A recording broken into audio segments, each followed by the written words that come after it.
Assalamualaikum warahmatullahi wabarakatuh. Selamat pagi, siang, dan sore. Di segmen Kasusastraan kini, Assalamualaikum warahmatullahi wabarakatuh. Selamat pagi, siang, sore, dan malam.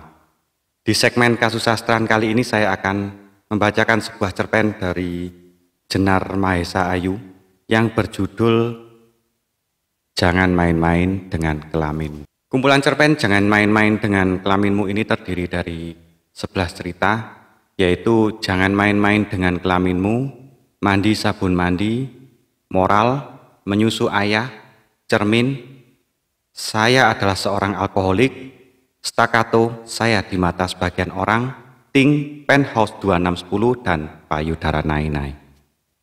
Jangan main-main dengan kelaminmu berkisah mengenai seorang suami, sahabat suami, selingkuhan suami, dan seorang istri. Jenar membuat cerita ini dari 4 sudut pandang tokoh-tokoh tersebut, seperti kalimat berikut yang dituturkan oleh keempat sudut pandang tersebut. Saya heran, selama 5 tahun kami menjalin hubungan, tidak sekalipun terlintas di kepala saya tentang pernikahan. Tapi jika dikatakan hubungan kami hanya main-main, apalagi hanya sebatas hasrat seksual, dengan tegas saya akan menolak. Saya sangat tahu aturan main. Bagi pria semapan saya, hanya dibutuhkan beberapa jam untuk main-main, mulai dari main mata hingga main kelamin. Bayangkan berapa banyak main-main yang bisa saya lakukan dalam 5 tahun. Oke, berikut akan saya bacakan cerita lengkapnya. Jangan main-main dengan kelaminmu. Saya heran, selama 5 tahun kami menjalin hubungan, tidak sekalipun terlintas di kepala saya tentang pernikahan. Tetapi jika dikatakan hubungan kami hanya main-main, apalagi hanya sebatas hasrat seksual, dengan tegas saya akan menolak. Saya sangat tahu aturan main. Bagi pria semapan saya, hanya dibutuhkan beberapa jam untuk main-main, mulai dari main mata hingga main kelamin. Bayangkan berapa banyak main-main yang bisa saya lakukan dalam 5 tahun. Saya heran, selama 5 tahun mereka menjalin hubungan, tidak sekalipun terlintas di kepala mereka tentang pernikahan. Tapi jika saya katakan hubungan mereka itu hanya main-main, apalagi hanya sebatas hasrat seksual, dengan tegas mereka akan menolak. Mereka sangat tahu aturan main.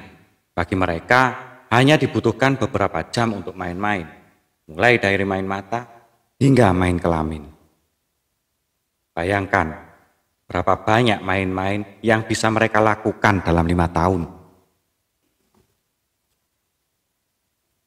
Saya heran, selama 5 tahun kami menjalin hubungan, tidak sekalipun terlintas di kepala saya tentang pernikahan.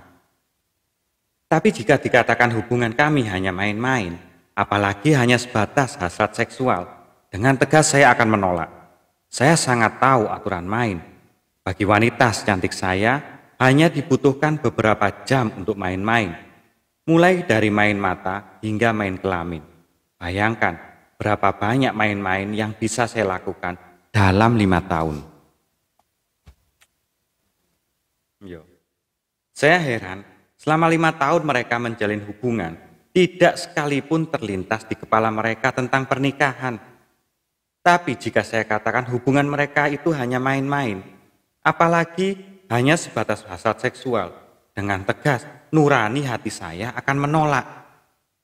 Mereka sangat tahu aturan main. Bagi pria semapan dan wanita secantik mereka berdua, hanya dibutuhkan beberapa jam untuk main-main, mulai main mata hingga main kelamin. Bayangkan berapa banyak main-main yang bisa mereka lakukan dalam 5 tahun. Ini tidak main-main. Awalnya memang urusan kelamin. Ketika pada suatu hari saya terbangun dan terperanjat di sisi seonggok daging yang tidak segar dipenuhi gaji, yang tak akan mudah hilang dengan latihan senam maupun fitness setiap hari sekalipun. Hanya sedot lemak yang dapat menyelamatkan onggokan daging itu dari lemak-lemaknya. Setelah itu pun harus pandai-pandai merawatnya. Dan kerut-merut di sekitar mata, kening, dan leher hanya dapat tertolong oleh bedah plastik. Kalau hanya aku puntur, entah berapa juta jarum yang harus ditusukkan supaya dapat mengembalikan kekencangan semula. Lantas, apakah ada teknologi pengubah pita suara? Ketika onggokan daging itu bernyawa, ia benar-benar bagai robot dengan rekaman suara. Celakanya, rekaman suaranya cempreng, seperti kaleng rombeng. Astaga, pusing saya mendengarnya. Pagi-pagi sebelum berangkat kerja saya mau tenang.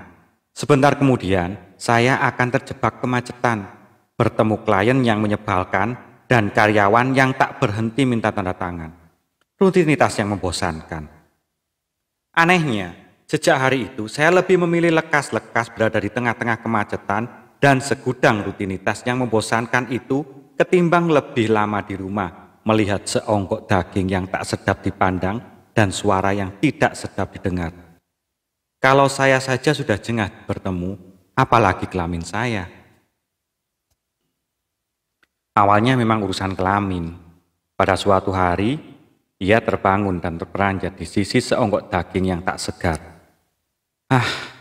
Saya tak sampai hati menyampaikan apa yang diutarakannya pada saya.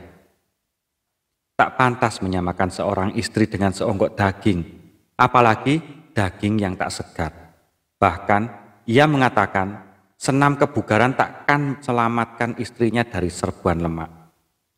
Hanya sedot lemak yang dapat menyelamatkannya, katanya.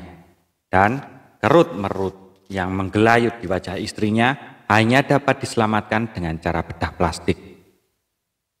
Aku puntur hanya sia-sia belaka. Sebenarnya kalimat sia-sia belaka pun sudah saya perhalus. Yang ia katakan adalah diperlukan berjuta-juta jarum untuk mengembalikan kulit istrinya ke kekenyalan semula. Lebih gilanya lagi, ia menanyakan apakah ada teknologi yang dapat mengubah pita suara manusia. Suara istrinya bagaikan kaleng rombeng, bagai robot. Ia lebih memilih terjebak kemacetan, bertemu klien yang menyebalkan, ketimbang berlama-lama di rumah. Dan dengan santai, dengan muatan gurau, ia berkata, "Kalau saya saja sudah jengah bertemu, apalagi kelamin saya."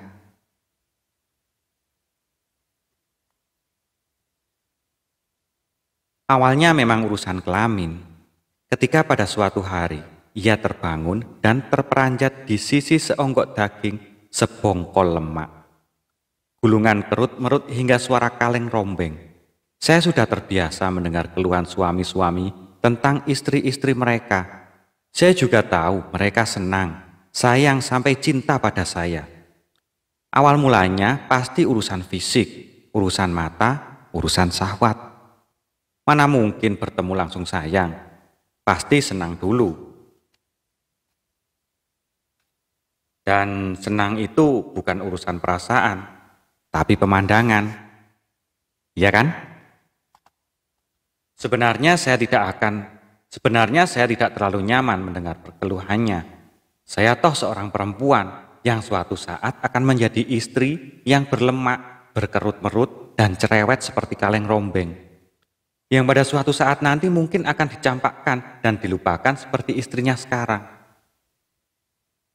Tapi sekarang ya sekarang, nanti ya nanti. Saya cantik, ya mapan. Saya butuh uang, ya butuh kesenangan. Serasi bukan? Namun begitu saya sering menasihatinya supaya tak terlalu kejam begitu pada istri. Sekali-sekali, tak ada salahnya memberi istri sentuhan dan kepuasan. Bukannya saya sok pahlawan, bukannya saya sok bermoral, bukannya saya sok membela perempuan, tapi saya memang tak ada beban. Target saya hanya kawin urat, bukan kawin surat. Tapi ia kerap menjawab, kalau saya saja sudah jengah bertemu, apalagi kelamin saya.